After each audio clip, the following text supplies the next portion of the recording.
So the Bible reading this morning is from John chapter 15, verses 1 to 8. I am the true vine, and my Father is the gardener. He cuts off every branch in me that bears no fruit, while every branch that does not bear fruit, he prunes, so that it will be even more fruitful. You are already clean because of the word I have spoken to you. Remain in me, and I will remain in you. No branch can bear fruit by itself. It must remain in the vine. Neither can you bear fruit unless you remain in me. I am the vine, you are the branches. If a man remains in me and I in him, he will bear much fruit. Apart from me, you can do nothing. If anyone does not remain in me, he is like a branch that is thrown away and withers. Such branches are picked up, thrown into the fire, and burned. If you remain in me and my words remain in you, and ask whatever you wish, and it will be given to you. This is to my Father's glory, that you bear much fruit, showing yourselves to be my disciples. This is the word of the Lord. Thank you, Ian. So today we come to the last in our sermon series on the 7 I am statements of Jesus in John's Gospel. When I kicked off the series on the 21st of May, I invited you to tell me as many of the 7 as you knew or could remember. And you did fairly well. But now that we're at the end of the series, of course, I'm confident that you can list for me the 6 that we've already had, can't you? They are, I am the door. That was a very recent one. I am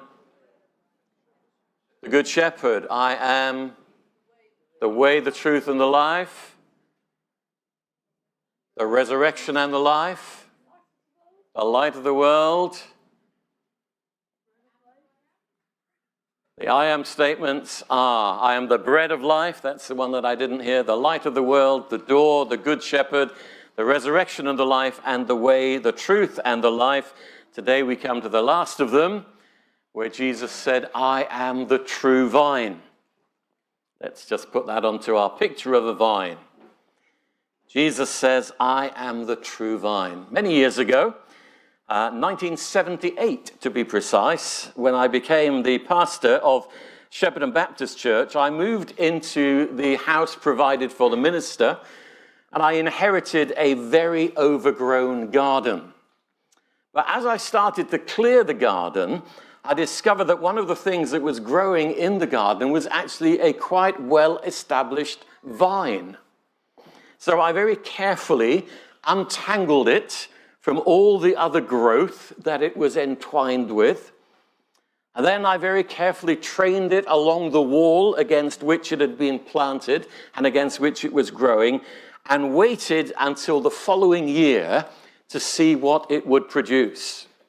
And that picture that you now see on the screen is nothing like the very small green ball bearings that I managed to produce the following year, or that the vine produced the following year. So this morning, I am not speaking to you as someone who is an expert in growing vines, but like many of you, I do enjoy the fruit of the vine. Now, I know that not everyone drinks wine or alcohol, and I do respect that choice. I do know that for some people, the misuse of alcohol has become a serious problem, and I do not want to minimize that. But when the writer of Psalm 104 sets out to list the many blessings that God has given us as part of his creation, he lists among them the fact that God makes plants for people to cultivate, and follows it by saying, and wine that gladdens human hearts. Solomon, regarded as one of the wisest people of his day, encouraged people in Ecclesiastes to drink your wine with a joyful heart. And then in the New Testament, We have the story that Jesus told about the Good Samaritan. Slightly different take on wine, this one, because we're told that when the Good Samaritan found the man at the side of the road badly beaten, he bandaged his wounds, pouring on or pouring into the open wound oil and wine. And at that time, a mixture of oil and wine was used as a common treatment for injuries and for wounds. Wine to cleanse the wound, and oil to soothe the pain. And so vines produce grapes, and grapes are used to make wine, which brings joy to the heart, according to the psalmist and Ecclesiastes, but also healing to the body, according to the tradition that oil and wine mixed together was a good ointment. And so when Jesus says, I am the vine, I think we can understand that he's saying, I am the source of joy. I am the source of healing. Because those were the two things that people associated with wine, the joy that it brings and the healing that it was used for. What I want to do now is to offer you what I might call a sort of a pick and mix approach in this sermon. So rather than giving you lots of things that I expect you to remember all of them, I'm a realist. I know that never happens anyway. But what I'm inviting you to do, I'm going to give you 4 things from this passage as a sort of a pick and mix. And I want to encourage you just to perhaps remember 1, or maybe 2, and take them away to reflect on in this coming week. So, if we go back to our Bible reading, the first sweet in my pick and mix collection is a bit like a hard toffee. You know those hard toffees that you get in pick and mix? This is one for those people who like something to chew on. And it's this. When Jesus says, I am the true vine, all of the people who were listening to him were very familiar with the Old Testament. And in the Old Testament, the vine is often used as a symbol or a picture of the nation of Israel. Let me give you some examples. Through Jeremiah, God speaks to his people about the fact that he planted them as a choice vine, but they turned against him and became a corrupt vine and a wild vine. The prophet Ezekiel, who spoke to the people of God when they were in exile, spoke about Israel as having been a splendid vine which God had planted, but which he has now uprooted and replanted in the desert. Hosea says, Israel was a spreading vine, but he brought forth fruit for himself.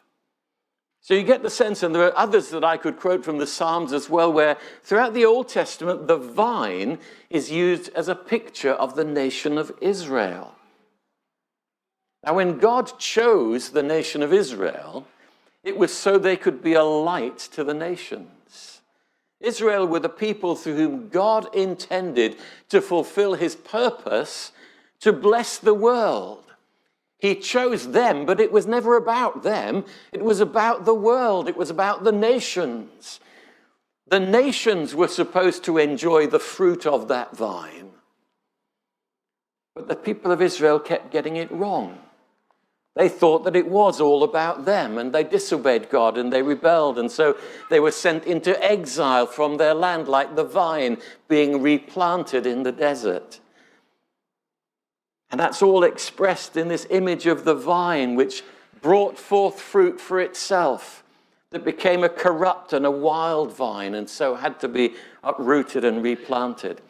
And so when Jesus says to a Jewish background believers, I am the true vine, he's saying effectively, I am the new Israel.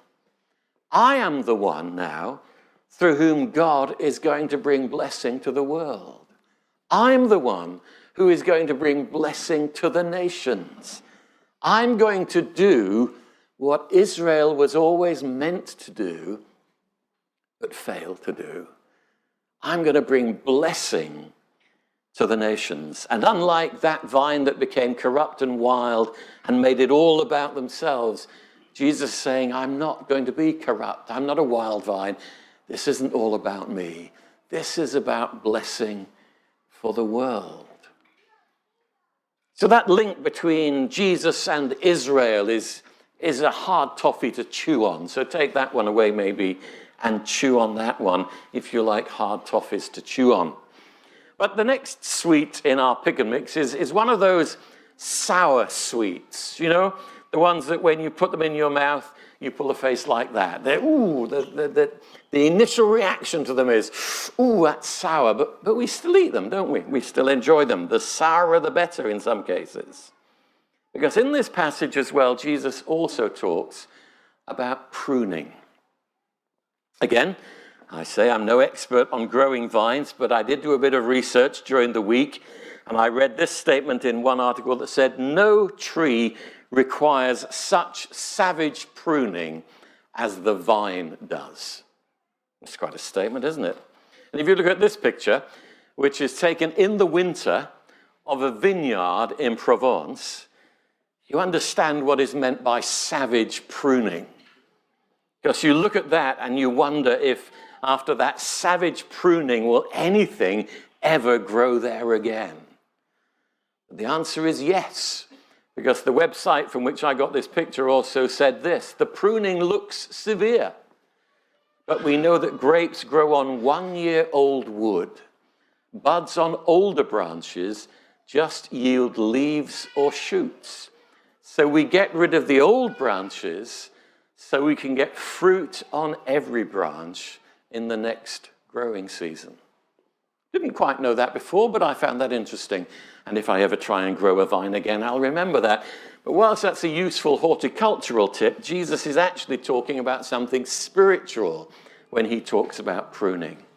And when you read the passage, it does seem at first as if it might be a little bit of a no-win situation, because John says, or Jesus says in John's Gospel, if you don't bear fruit, the gardener will get out his knife.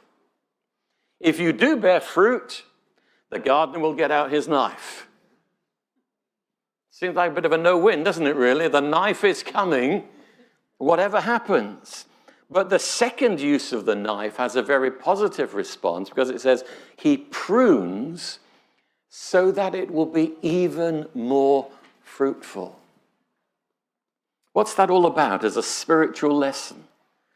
I think it's a bit like this. There may be times in our lives, there may be times in your life when you really seem to know the blessing of God on everything that you do.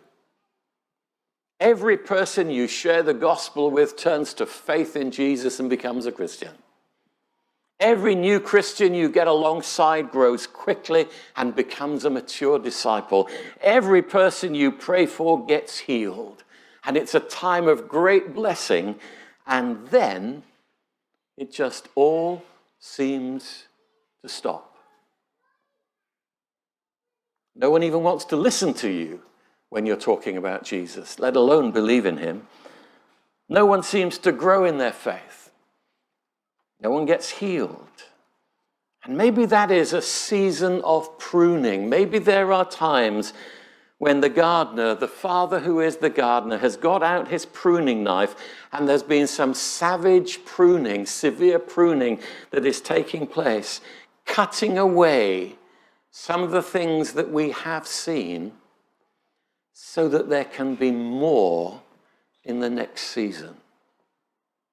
Remember, it's after those times of pruning that the sap rises and flows into the remaining branches so that they will be even more fruitful. And so if you're in a situation where you have been saying to the Lord, well, Lord, why don't you seem to be using me anymore?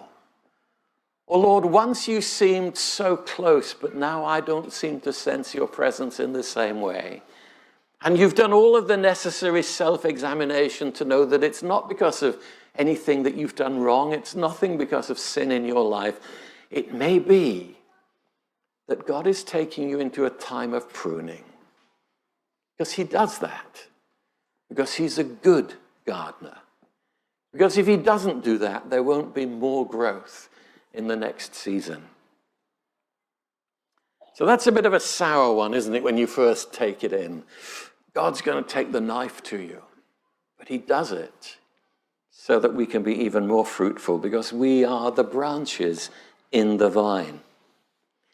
So if that was the sour sweet, the next one, it's one with a very soft sweet center. Maybe a raspberry cream or whatever you like with a soft sweet center. Because there's also a wonderful promise from Jesus in this passage where he says, if you remain in me and I in you, you will bear much fruit. We like that much better, don't we? That's much better than the pruning knife, isn't it? This has got a sweet center to it, hasn't it? He goes on to say a little bit later, this is to my Father's glory that you bear much fruit. The same phrase twice, much fruit. What do we mean by fruit in the Christian life? Well, sometimes we think of it in terms of the fruit of the Spirit, the character of Jesus being formed in us. And sometimes we think about fruit in the way in which the Psalms talk about the fruit of your labors, the sense that the work we do for Jesus is effective and things happen. So fruit can, I believe, be either the character of Jesus being formed in us or the work of Jesus being done through us. Both of those are fruit. And the promise here is that we can bear much fruit. We can become more and more like Jesus. We can know seasons of really fruitful and effective ministry where the things we do for him bear fruit. But the secret, Jesus says, is, if you remain in me and I in you, you will bear much fruit. It's helpful sometimes, I find, to look at the way in which other versions have translated it. The old Authorized Version said, abide in me. The Message says, live in me. Make your home in me. The Passion Translation, live your life intimately joined to mine. Each of those adds something just to our understanding of what it means to remain in Christ. Especially like that last one, live your life intimately joined to mine. Or to put it hopefully in very simple language, the key to bearing fruit, whether that is the character of Jesus being formed in us or the work of Jesus being done through us, the key to bearing fruit is stay close to Jesus. It is as simple as that. Stay close to Jesus. So whatever it is that helps you to stay close to Jesus, keep on doing it and do it more and more. You will know. We're all different. You will know what it is that helps you stay close to Jesus. Some of the things that I've found over the years that have helped me to stay close to Jesus are these. At one time, I went through the pattern of whatever else I read in the Bible each day, I would always read something about Jesus from the Gospels. So that whatever else I was reading, there was always something about Jesus in my daily Bible reading. I confess that's a pattern I had for a time and I've got out of, but I feel challenged by my own sermon to set that pattern up again. To make it the practice that every day, because I am assuming that you read the Bible every day, that every day as you read your Bible, you make sure you read something about Jesus. Something that has helped me immensely to feel closer to Jesus recently is watching The Chosen. Anyone seen that production, The Chosen? If you have not yet discovered The Chosen, then go and find it. It's on Amazon, I think it's on Netflix, it's on Angel Studios app. There are a number of different ways. It is, I think, one of the best dramatizations of the life and ministry of Jesus that I have ever seen. And I've been around a few years and I've seen a few. And I think this is the best. Because the way in which it portrays Jesus, I think, has really captured something about not just what he did, but about the heart of Jesus. And I find watching episodes of The Chosen to be spiritually uplifting. I think Anne and I are right up to date. We've watched seasons 1, 2, and 3, and we're waiting for season 4 to come out. But we love it so much that with our small group, in addition to our regular small group meetings, we also are now getting together to watch The Chosen together from the beginning all over again. It's that good. And it's helping me, I find, to stay close to Jesus. Another thing that I find is helpful for staying close to Jesus is to choose to listen to and to sing worship songs that are explicitly about Jesus. There's some great worship songs out there. Not all of them are about Jesus. Some of them are declarations of faith, and there's a place for that. But I love those songs that are particularly about Jesus. And I have to confess that for me, I often find myself going back to some of the older hymns that I grew up on. I was brought up in the Pentecostal church. One of the things I've discovered as you look at church history, that with every move of the Spirit of God, there is usually an outpouring of worship songs that get written in that context. And in the context of the Pentecostal church, that was true. Some of those hymns that I remember singing when I was growing up, "My Jesus, I love thee. I know thou art mine." There's another one that we used to sing that had the refrain, "All that thrills my soul is Jesus. He is more than life to me, and the fairest of 10,000 is my blessed Lord to me." And one that then, based on that same phrase, "Fairest Lord Jesus." I was going to play it, but there wasn't going to be time, so let me just point you to it. I would recommend, do a search on YouTube and find Paul Baloch's version of "Fairest Lord Jesus."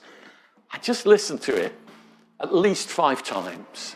Just allow it to just wash over your soul as you join in with that sense, "You are my glory, joy, and crown."